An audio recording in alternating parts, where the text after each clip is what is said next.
네, 인사드리겠습니다. 마라나타. 네.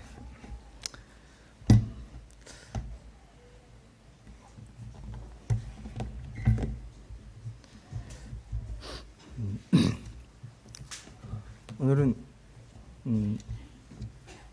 요한복음에 나와 있는 니고데모 그 사건을 좀 나눌까 합니다.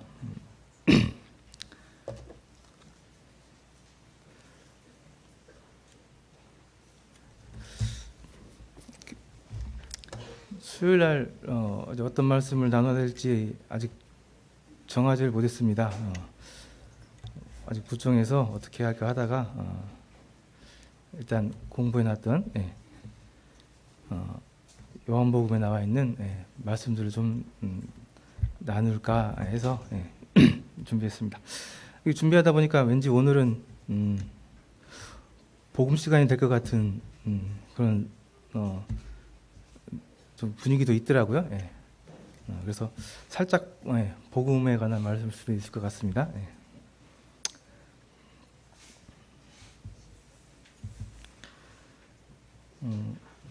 하루 종일 기분이 이렇게 좋지 않아요.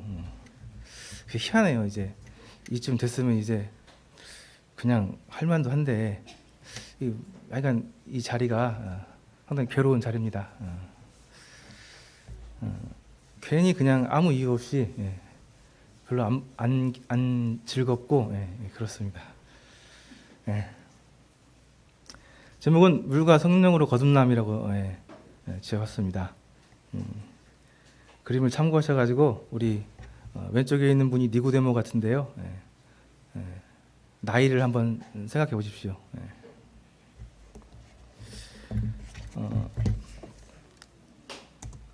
말씀은 요한복음에 나와 요한복음 2장 23절부터 3장 15절까지 함께 나누도록 하겠습니다. 먼저 많지 않으니까요. 본문을 좀 같이 읽겠습니다. 23절부터 15절까지 3장 15절까지 형제님들 자매님들 교독해서 읽도록 하겠습니다. 형제님들이 먼저 읽도록 하겠습니다. 2장 23절입니다. 시작. 6월절에 예수께서 예루살렘에 계시니 많은 사람이 그의 행하시는 표적을 보고 그의 이름을 믿었으나 그의 몸을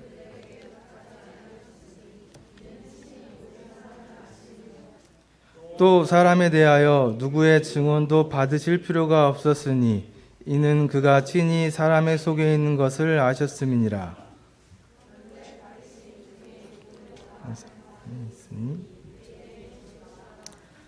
그가 밤에 예수께 와서 이르되 라비여 우리가 당신은 하나님께로부터 오신 선생인 줄 아나이다. 하나님이 함께 하시지 아니하면 당신이 행하시는 이 표적을 아무도 할 수 없음이니이다.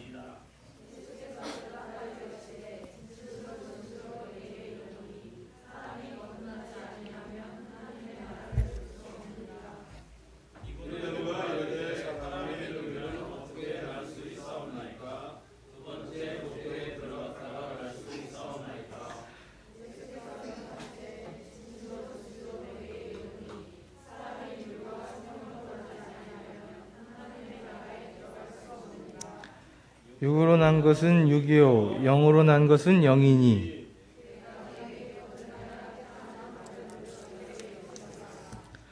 바람이 임의로 불매 내가 그 소리는 들어도 어디서 와서 어디로 가는지 알지 못하나니 성령으로 난 사람도 다 그러하니라.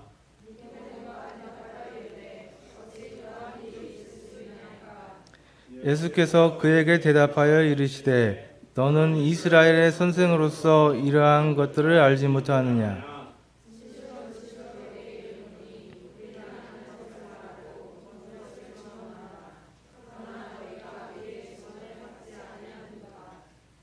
내가 이를 말하여도 너희가 믿지 아니하거든 하물며 하늘의 일을 말하면 어떻게 믿겠느냐?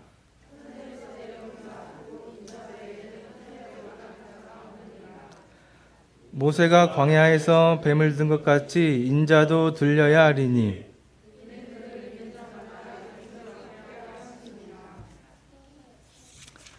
네,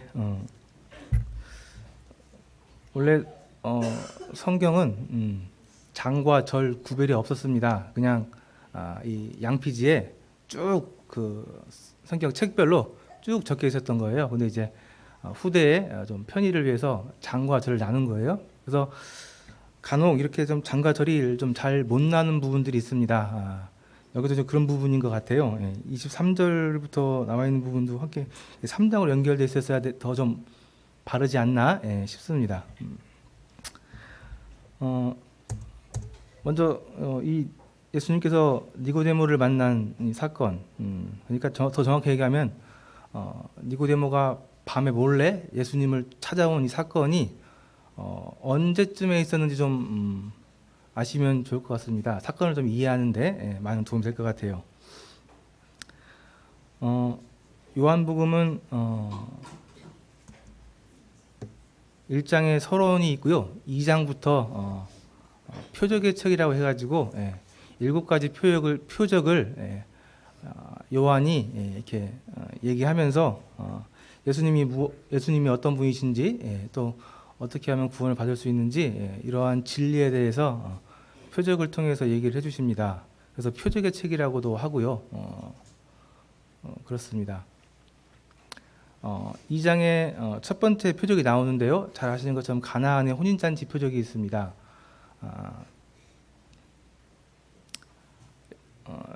요한복음에 나오는 7가지 표적 중에 첫 번째 표적입니다. 그래서 2장 1절에 나와 있고요. 1절부터 나와 있고요.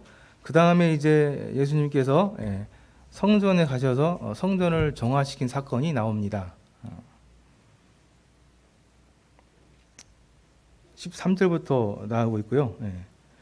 그리고 이제 그 이후에 이제 나온 사건이 이 밤에 예수님을 니고데모가 찾아온 사건이 되겠습니다. 근데 사람들이 표적에 빠져 있습니다. 제가 한번 옛날에 이게 7가지 표적에 대해서 얘기를 하면서 이 표적에 대한 얘기를 좀 했는데요. 이 표적이라는 말은 이제 히브리어로 세메이온이라고 하는데 가르치다, 지시하다라는 뜻입니다.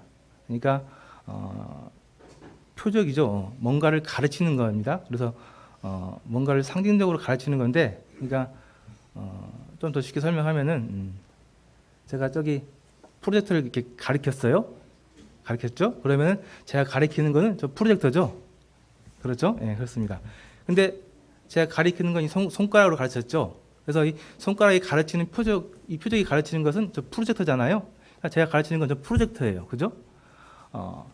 예수님께서 이 땅에 오셔가지고 이제 당신이 메시아이심을 드러내셨는데 사람들이 잘 믿지 않았습니다.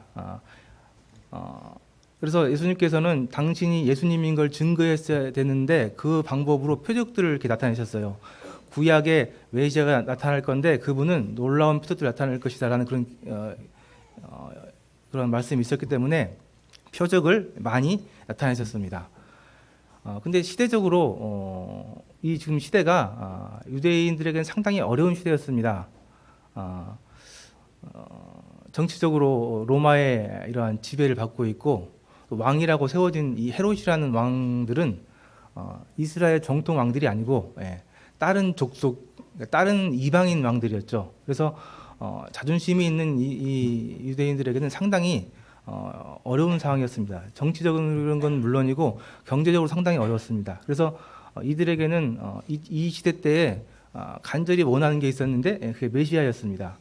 이제 우리 선진들 통해서 예언해 주셨던 메시아가 곧 나타날 거다. 그 메시아가 나타나면은 우리를 로마로부터 해방시켜주고 또 이러한 어려운 경제로부터 해방시켜주셔서 우리를 잘 살 수 있게 해줄 거다 하는 그러한 메시아를 소망하는 그러한 이런 분위기가 아주 팽배해 있던 그런 시대였습니다. 그래서 실제로 가짜로 메시아들이 많이 나타났었고 그런 사건도 있었습니다.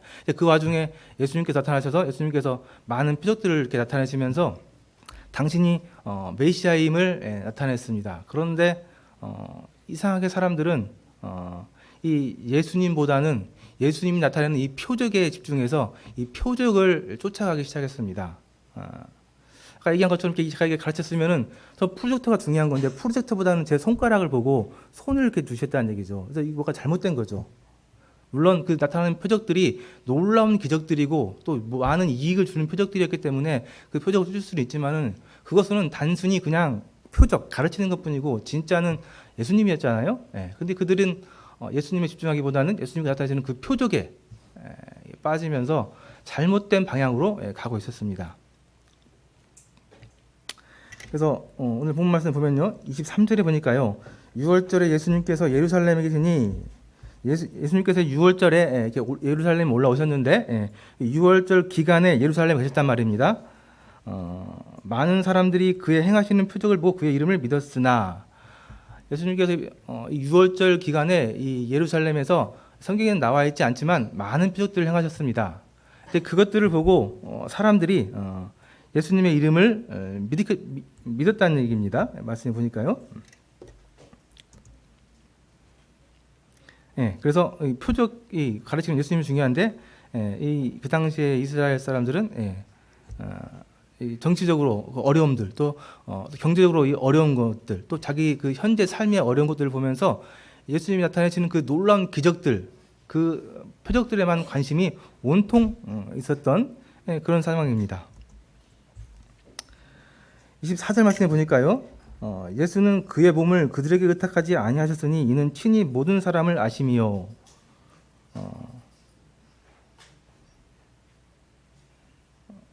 이스라엘 사람들이 예수님의 이름을 믿었다고 나왔죠. 그러나 정작 24절에 보니까 예수님께서는 그들에게 자신의 몸을 위탁하지 않았다고 나와 있습니다.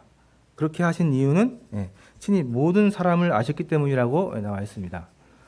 예수님께서 이 수많은 당신을 따르는 이 사람들이 무엇 때문에 자신을 따르는지 그 내면을 정확하게 잘 알고 계셨기 때문이죠. 25절에 보니까 또 사람에 대하여 누구의 증언도 받으실 필요가 없었으니 이는 그가 친히 사람의 속에 있는 것을 아셨음이니라. 우리 사람들은 사람의 겉만 보지만은 예수님께서는 겉과 안을 다 완벽하게 꿰뚫어 볼 수 있는 분이기 때문에 이스라엘 사람들이 지금은 당신을 믿고 따르고 있지만 무슨 마음으로 왜 그렇게 따르고 있는지 그걸 아셨습니다. 요한복음에는 이 믿었단 말들이 좀 많이 나오는데요. 이 크게 두 가지 믿음을 얘기하고 있습니다. 잘 나와 있는 것처럼 예수님의 표적을 보고 믿었다는 말씀이 있고 실제로 예수님의 말씀을 믿었다는 믿음이 있어요. 좀 이제 이것은 이제 문맥을 보면서 구별을 좀 하셔야 돼요. 이 믿음이 어떠한 믿음인지. 그래서 예를 들어 보시면은 2장 11절에 보면은 여기도 믿었단 말씀이 나오거든요. 2장 11절에 보면은 예수께서 이 첫 표적을 갈릴리 가나에서 행하여 그의 영광을 나타내심에 제자들이 그를 믿으니라라는 말씀이 나옵니다. 제자들이 예수님께서 가나안에서 이 물로 포도주 만든 사건을 보면서 예수님을 믿었어요. 그런데 22절에 한번 볼까요? 죽은 자 가운데서 살아나신 후에야 제자들이 이 말씀하신 것을 기억하며 성경과 예수님께서 하신 말씀을 믿었더라. 그러니까 제자들이 나중에 예수님께서 죽은 자 가운데서 부활하시고 나서야 예수님께서 하신 말씀을 믿었다라고 나와 있습니다. 그러니까 이 표적을 보고 믿었다는 이 믿음은 그냥 완전히 믿은 게 아니고 그냥 그 표적을 순간적으로 이런 믿은 완전한 믿음이 아닌 거죠. 예수님의 제자들도 공생의 기간 동안 예수님을 따라다니면서 많은 신앙 고백을 합니다. 당신은 하나님의 아들이죠. 참 주님이십니다. 이런 것들을 많이 해요. 그렇지만 사실 그게 진짜 고백이었습니까? 물론 그들에게 말씀에서 나온 진심의 말씀드렸지만은 그 믿음은 온전한 믿음이 아니었어요. 그렇죠? 그들은 예수님께서 십자가 못 박으실 때 다 도망가 버렸습니다. 그리고 나중에 진짜 부활하신 예수님을 만나서 나서야 진짜 예수님을 믿게 됩니다. 그래서 이 요한복음에 보면은 믿었단 말들이 나오는데 이 순간적으로 상황 가운데 이렇게 일시적으로 믿은 것인지 진짜 온전하게 예수님을 믿었다는 얘기인지 문맥들을 좀 봐가면서 좀 파악을 하실 필요가 있습니다. 그러니까 이 표적을 믿고 표적을 보고 예수님을 믿었던 이 수많은 사람들의 믿음은 사실 다 헛것들였습니다. 잘못된 믿음들이었죠. 나중에 이들은 다 떠나죠.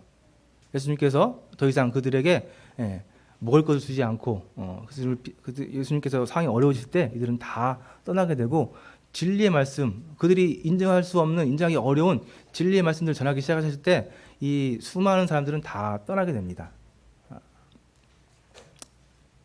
그래서 우리는 이 사람의 겉만 보고 그 사람을 평가하는데 예수님은 그렇지 않으시죠. 하나님께서는 사람의 겉과 속을 다 아시기 때문에 우리가 어떠한 믿음을 가지고 있는지 정확하게 깨뜨려 보실 수 있습니다. 그래서 나를 가장 잘 아시는 분은 하나님이시죠.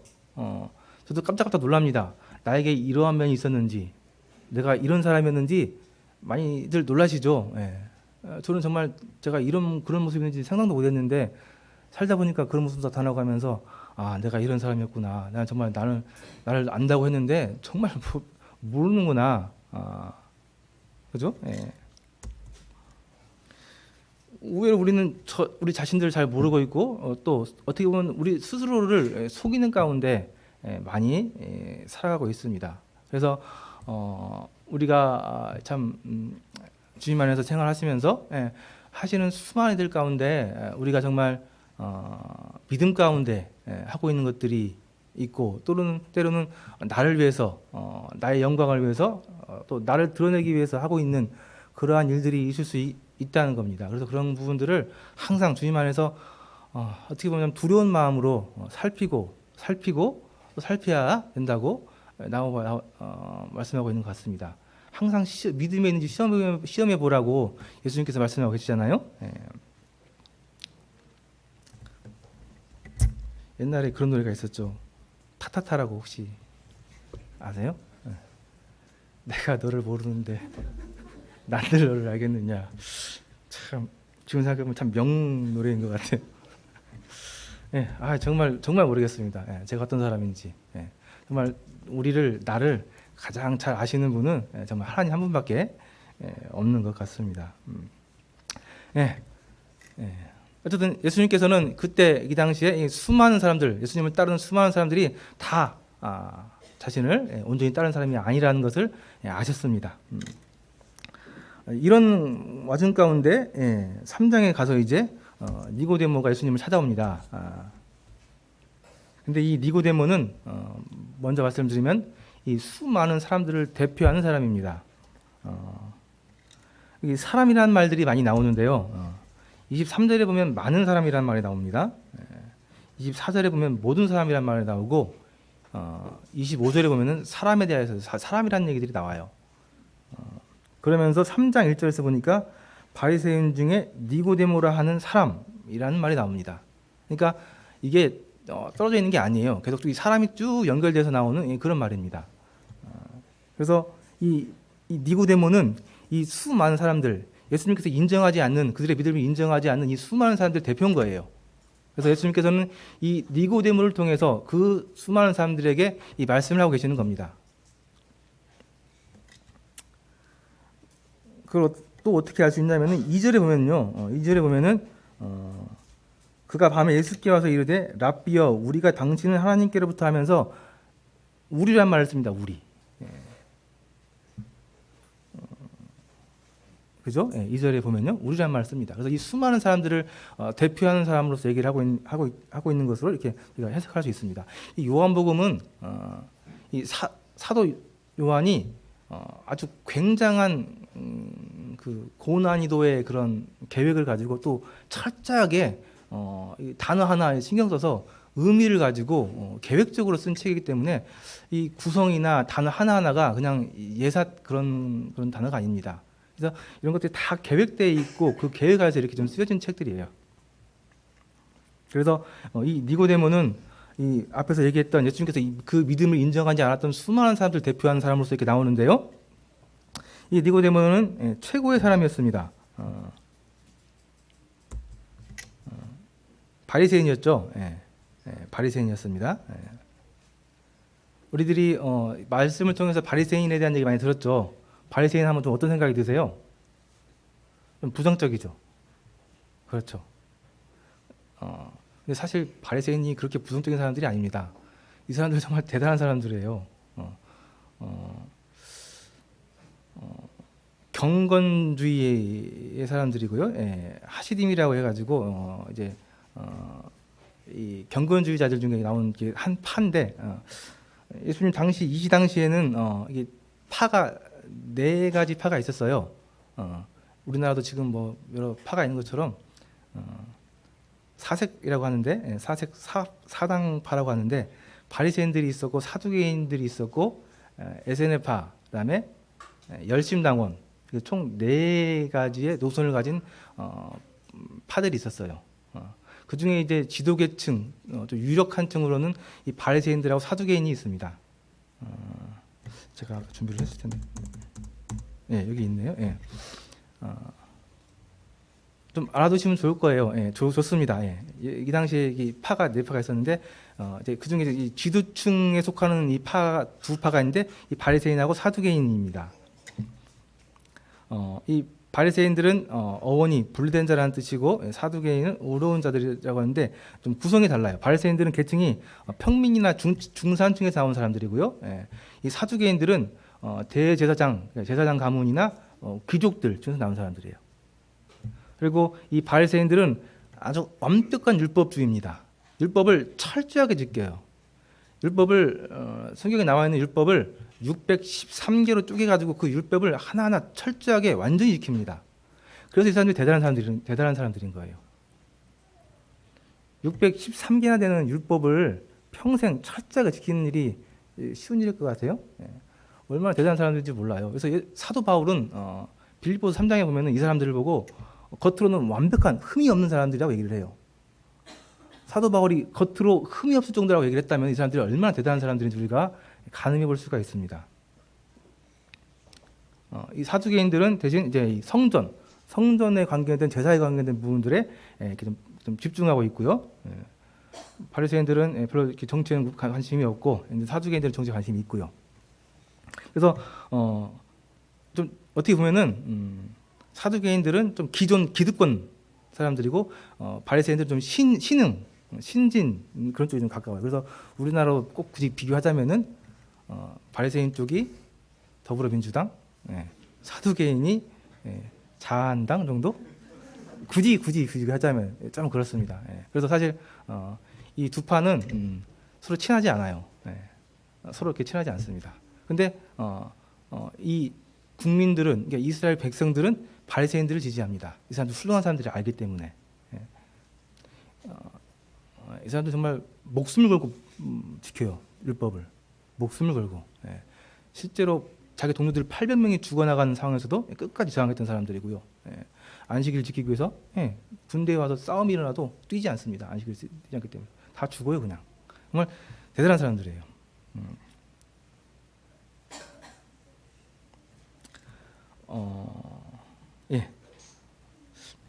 다시 그렇습니다. 바리새인이었고요.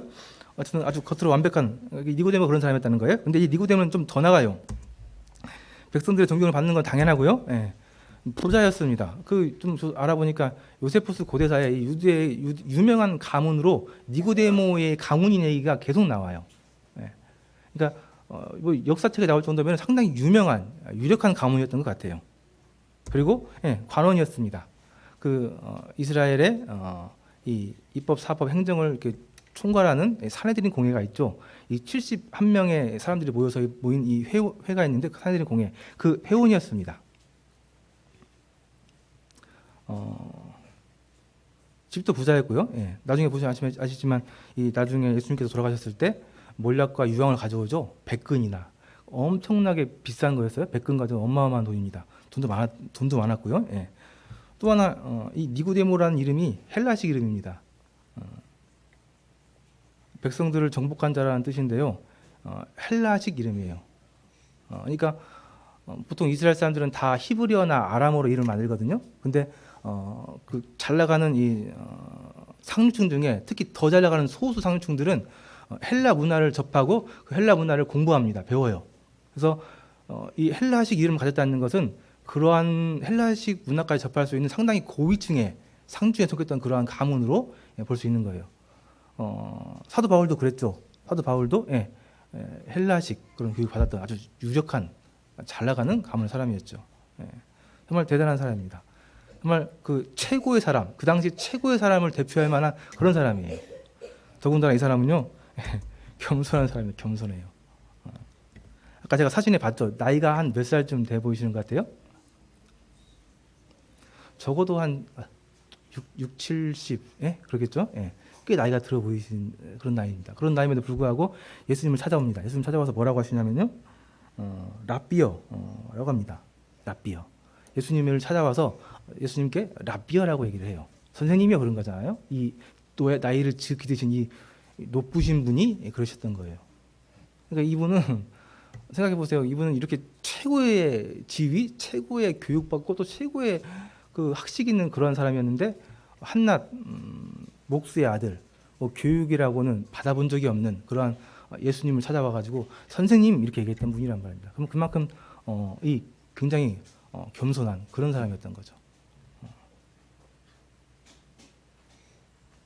대단한 사람이죠. 예. 그래서 가히 이 최고의 사람을 대표할 만한 그 당시 그런 사람이었습니다.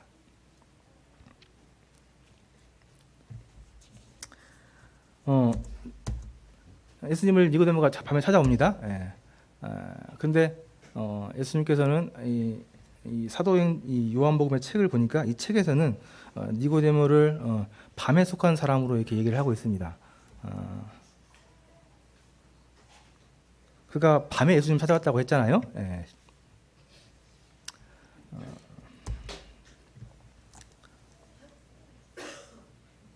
지금 제가 모든 것을 다 갖춘 사람, 다 갖췄는데 이 사람이 복 받은 사람인가 제가 물어보려고 했는데 복 받은 사람인가요? 모든 걸 다 갖춘 사람인데 세상적으로는 복 받은 사람이라고 얘기할 수 있겠죠. 그러나 뭐 주님 안에서는 그건 아직 모릅니다. 이 사람이 복 받은 사람인지 아닌지는.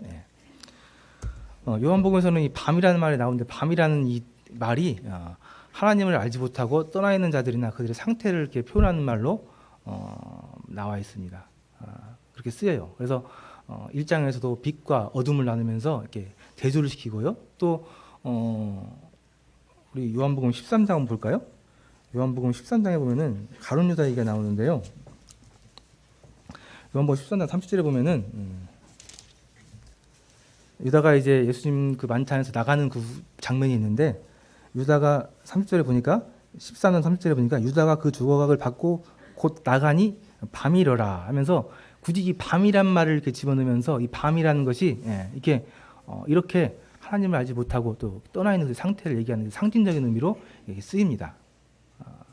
그런 의미로 쓰인 거예요. 그래서 이 굳이 밤이란 말을 사용하면서 실제로 이 모든 것을 다 갖춘 이 니고데모지만은 그의 영적 상태는 밤, 하나님을 알지 못하는 떠나 있는 그런 상태라는 것을 상징적으로 의미적으로 이렇게 얘기를 하고 있는 거죠.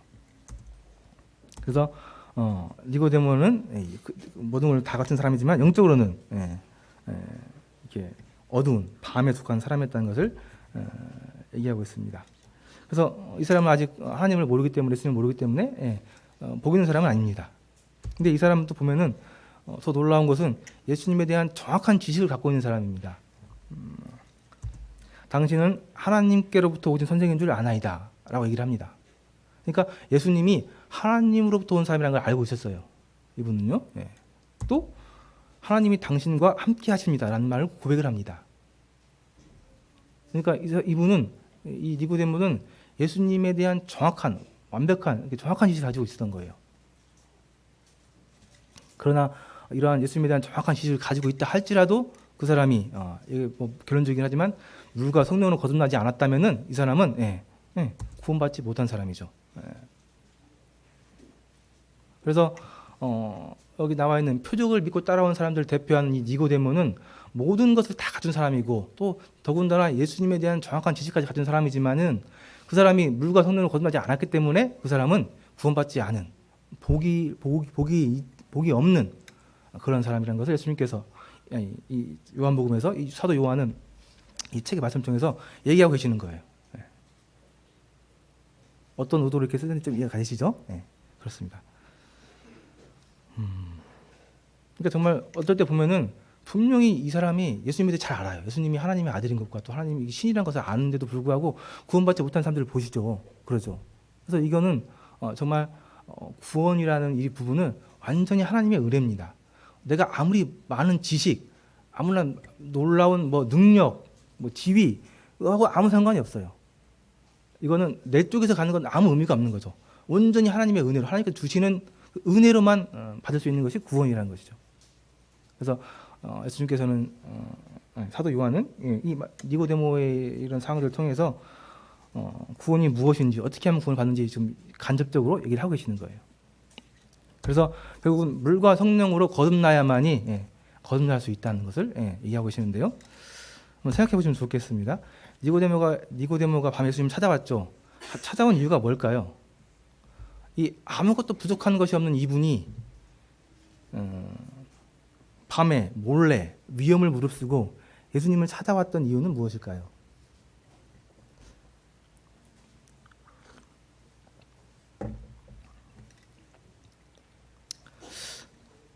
뭐 답이 나와 있지 않기 때문에 정확하게 답을 알 수는 없지만은 예상하기로는 이분은 이 예수님을 아마 메시아로 생각하지 않았을까 싶습니다. 아까 얘기한 것처럼 그 당시에는 메시아를 기다리고 있던 시대였고, 아까 그 니고데모의 고백을 통해서 본 것처럼 그분은 하나님이라는 것에 대해서 확신이 있었기 때문에 이분이 정말 메시아구나, 또 혹시라도 있는 그 의심에 대해서 한번 물어보기 위해서, 그래서 대화해 보기 위해서 찾아오지 않았을까 싶은 그런 생각이 드는 게 한 가지가 있고요. 또 하나는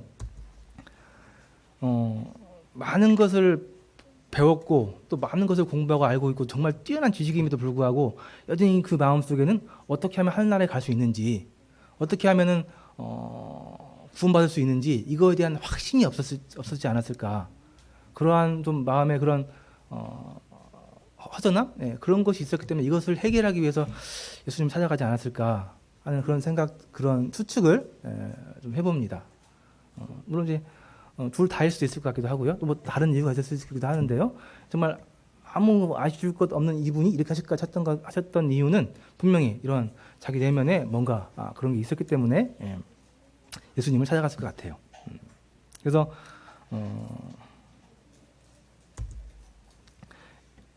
예수님 찾아갔는데요.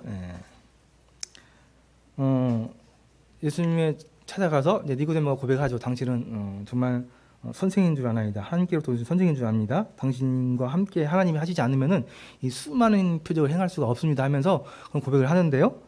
예수님의 대답은 항상 그렇죠. 뜬금없습니다. 예수님 갑자기 3절에 보니까 대답하여 이르시되 진실로 진실로 내게 이르니 사람이 거듭나지 아니하면 하나님 나라를 볼 수 없느니라. 사람이 진실로 진실로 뭐 아멘이라는 뜻인데요. 진실로 진실로 아멘 아멘. 사람이 거듭나지 아니하면 하나님 나라를 볼 수 없다라고 얘기를 하신 거예요.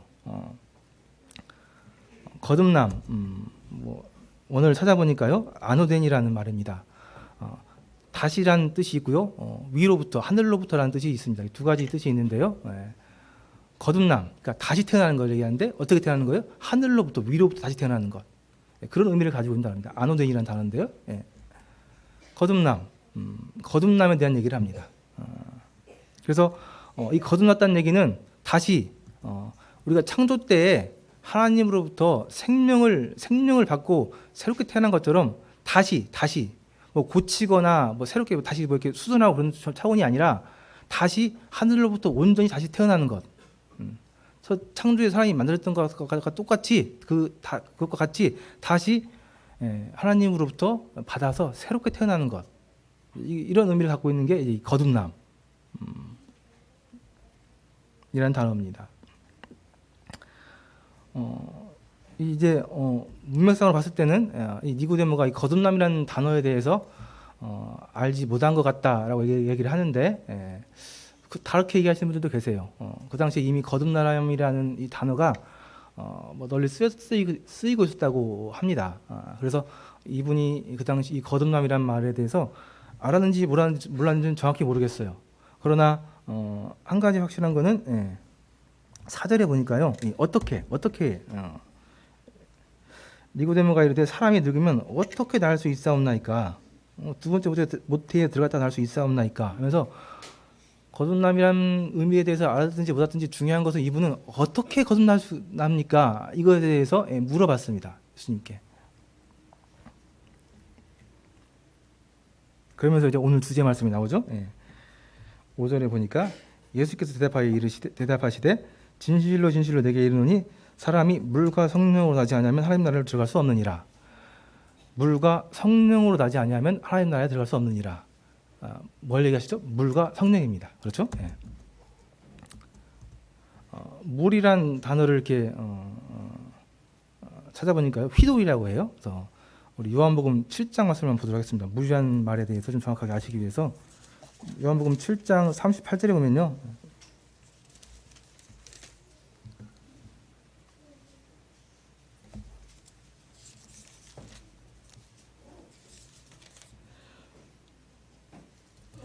제가 읽겠습니다. 요한복음 7장 38절 나를 믿는 자는 성경의 이름과 같이 그 배에서 생수의 강이 흘러나오리라 하시니 이는 그를 믿는 자들이 받을 성령을 가리켜 말씀하신 것이시라. 그 배에서 생수의 강, 생수의 물이 흘러나온다고 했죠. 근데 이 물이 뭐라고요? 39절에 보니까 이는 그를 믿는 자들이 받을 성령을 가리킴이라 나와 있습니다. 그죠? 그래서 나와 있는 것처럼 이 물, 생수의 그 물은 뭘 가리킨다고요? 성령 가리켜, 성령. 물. 그리고 물과 할 때 그 과란 단어가 카이예요, 카이. 그러니까 뭐 그리고라는 뜻인데 동격 접속사라고 그래요. 그러니까 동격, 성령. 우리가 잘 성령은 퓨누마, 공기의 흐름, 입김, 숨, 뭐 성령을 많이 쓰이죠. 그러니까 물과 성령이란 말은 물도 있고 성령도 있게 아니라 성령을 얘기하는 게 아니고 물, 곧 성령. 그러니까 뭐 히브리 문학에는 이렇게 강조하는 방법들이 많이 있는데 다른 단어인데 같은 의미를 가진 단어들을 연속으로 사용하면서 그걸 좀 강조하는 그런 기법이 있다고 해요. 그런 기법으로 쓰인 것 같습니다. 그래서 결국 물과 성령이지만 여기서 얘기하고 있는 것은 성령입니다. 성령. 물 곧 성령. 성령으로 나지 않는다면은 거듭날 수가 없다는 말씀이죠. 다시 본론 들어와서요. 물과 성령으로 나지 않으면 하나님 나라에 들어갈 수 없느니라. 설명하죠. 그러면서 니고데모가 이해하지 못하니까 6절에 보니까 육으로 난 것은 육이요 영으로 난 것은 영이니 하면서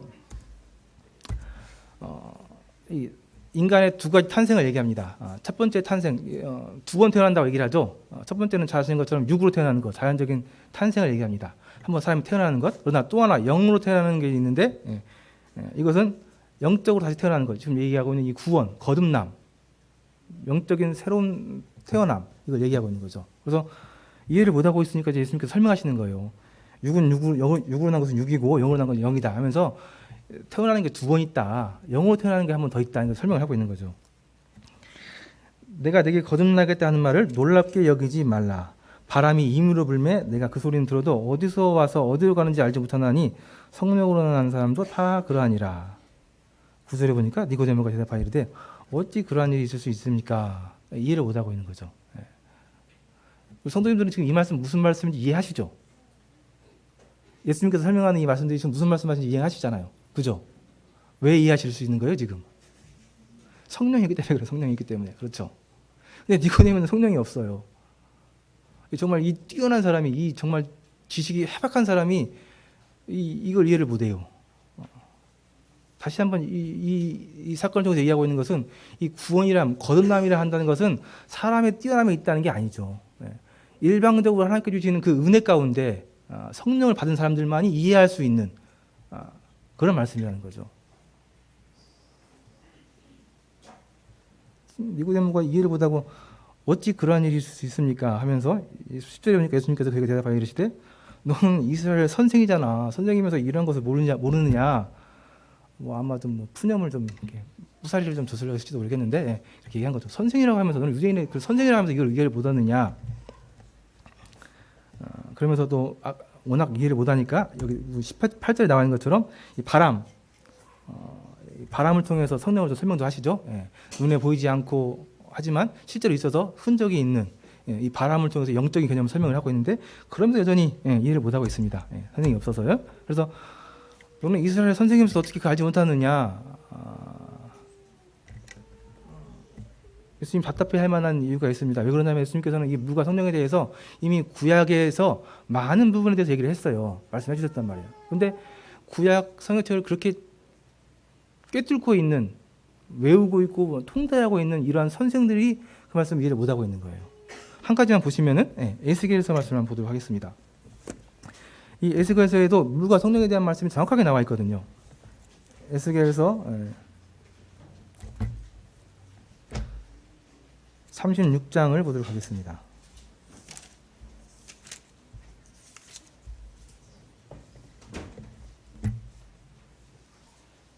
에스겔서 36장 22절에서 28절까지 제가 읽겠습니다. 그러므로 너는 이스라엘 족속에게 이르기를 주 여호와께서 이같이 말씀하시기를 이스라엘 족속아 내가 이렇게 행함은 너희를 위함이 아니요 너희가 들어간 그 여러 나라에서 더럽힌 나의 거룩한 이름을 위함이라. 여러 나라 가운데서 더럽혀진 이름 곧 너희가 그들 가운데서 더럽힌 나의 큰 이름을 내가 거룩하게 할지라. 내가 그들의 눈앞에서 너희로 말미암아 나의 거룩함을 나타내리니 내가 여호와인 줄을 여러 나라 사람이 알리라. 저 여호와의 말씀이니라. 내가 너희를 여러 나라 가운데서 인도하여 내고 여러 민족 가운데서 모아들이고 고국 땅에 들어가서 맑은 물을 너희에게 뿌려서 정결하게 하되. 잘 보십시오. 맑은 물을 너희에게 뿌려서 너희로 정결하게 하되 너희 모든 더러운 곳에서 모든 우상 숭배에서 너희를 정결하게 할 것이며 또 새 영 너희에게 주고 새 영을 너희에게 두고 새 마음을 너희에게 주되 너희 육신에서 굳은 마음을 제거하고 부드러운 마음을 줄 것이며 또 내 영을 너희 속에 두어 너희로 내 율례를 행하게 하리니 내가 내 규례를 지켜 행할지라. 내가 너희 조상들에게 준 땅에서 너희가 거주하면서 내 백성이 되고 나는 너희 하나님이 되리라. 여기 25절, 26절, 27절에 보면은 물, 맑은 물 나오죠. 또 새 영, 내 영 나오죠. 그래서 구약에 보면은 이렇게 이 물과 성령에 대한 얘기들이 여러 군데 있어요. 그래서 예수님께서 너는 이스라엘 선생이면서 어떻게 이런 걸 내가 하는 말을 이해하지 못하느냐 이렇게 예수님이 말씀하신 거예요. 그렇게 이 정말 예수님을 따르지 않는 이 사람들 아무리 율법을 써도 예수님을 따를 수 없는 이 사람들에게 결국은 내가 완전히 새롭게 해서 내 영을 그들 마음속에 완전히 주셔서 이들을 새롭게 태어나게 하겠다.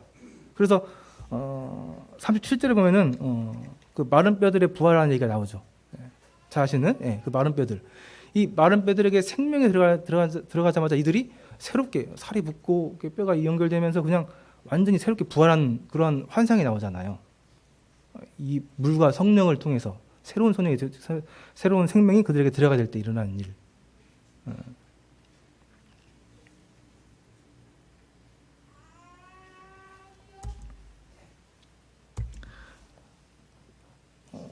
이 뛰어난 니고데모가 이 정말 선생으로서 당연히 알아야 들고 이해해야 될 이 물과 성령에 대한 말씀을 이해하지 못했던 것은 그가 그 마음속에 성령님이 없었기 때문이라고 이 사건을 통해서 이해하고 있습니다. 그래서 거듭남 구원은 우리로부터 나오는 것이 아니고 완전히 일방적으로 하나님께서 은혜로 주시는 은혜로 주시지 않으면은 도저히 알아들을 수 없는 이해할 수 없는 그런 하나님의 말씀이죠.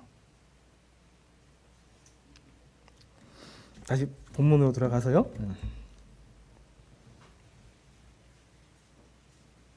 11절에 보니까요. 진실로 진실로 내게 이르노니 우리는 아는 것을 말하고 본 것을 증언하노라. 그러나 너희가 우리의 증언을 받지 아니하는도다. 여기 보면은 또 우리란 말을 사용하고 계십니다. 11절에 보니까요. 진실로 진실로 내게 이르노니 우리는 이는 예수님께서 우리라는 말을 사용하셨어요. 이 우리에는 누가 들어가 있는 거예요? 성령을 받은 사람들. 앞으로 성령을 받아서 구원받을 사람들. 그러니까 우리가 지금 우리 안에 들어 있는 거잖아요. 그죠? 우리가 왜요? 우리가 성령을 받았기 때문에. 성령을 받아서 그 말씀을 이해하기 때문에. 복음을 이해할 수 있기 때문에. 근데 우리가 알고 있는 것, 우리가 아는 것을 말하고 또 우리가 본 것을 증언하는데 사람들이 어떻게 한다고요? 우리의 증언을 받지 아니하는도다. 복음 전해보시면 아시잖아요? 복음 전해보면은 아니 왜 이 간단한 걸 이해하지 못하고 그걸 왜 못 받아들일까? 깝깝하잖아요. 그죠? 아니 왜 이 간단한 걸 좀 그냥 다 내려놓고 받아들이면 되는데 그냥 겸손하게 받으면 되는데 왜 이걸 못하지? 이거 못하면서 막 깝깝하기도 하고 하는데 그렇다는 겁니다. 성령이 없기 때문에 우리는 답답하잖아요. 우리는 이렇게 쉬운데 그런데 은혜로 성령을 받지 못했기 때문에 이 뛰어난 사람도 이해하지 못하는 거잖아요.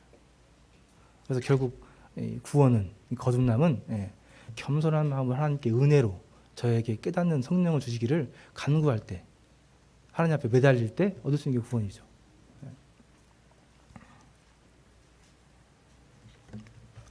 그래서 우리는 아는 것을 바라고 본 것 중 하나 사람들이 받지 아니한다고 예수님께서 말씀하고 계십니다. 그 이후에 이제 보니까 예수님께서 이제 잘 아시는 것처럼 모세가 광야에서 뱀을 든 것 같이 하면서 광야에서 뱀을 든 사건, 이 사건을 통해서 실제적으로 이제 거듭남이 무엇인지 구원받는 게 무엇인지 이제 구체적으로 얘기를 해주셨습니다. 이제 그 이후에 니고데모가 이제 성령을 받고 이 말씀을 깨달았는지 이해했는지 그건 제가 잘 모르겠어요. 그러나 이 니고데모의 남은 행적을 우리가 봤을 때는 구원 받았을 거라고 우리가 예상하잖아요, 그렇죠? 이 말씀 이후로 니고데모에 대한 행적은 이제 안 나타나는데 두 번 더 나타나죠. 남은 니고데모의 행적을 좀 살펴보면은 7장에 보니까 공회에서 예수님을 변호합니다. 예수님을 이제 막 죽이려고 사람들이 회의할 때 그 당시에 그때 이 니고데모가 나타나서 아주 담대하게 우리 유대인들에게는 법이 없느냐, 왜 법대로 하지 않느냐 하면서 예수님 변호하죠. 그때 한번 나타나고요. 또 한 번 언제 나타나죠? 성경책에? 네, 그렇죠. 19장에 보니까 예수님의 시체를 찾아와서 장사를 지냅니다. 아리마떼 사람 요셉이라는 사람과 함께 빌라도에 찾아가서 시체를 줘라 해가지고 몰약과 침향 해서 아주 장사를 해서 하시죠. 만약에 니고데모와 이 아리마떼 사람 요셉이 예수님의 시체를 찾지 않았다면은 아마 예수님의 시체는 쓰레기 뭐 버린 데 버려졌을 거라고 그래요. 그러니까 대단한 일을 하신 거죠. 그리고 또 굉장히 담대한 일을 하신 거고. 19장 39절 한번 볼까요? 잠깐만요.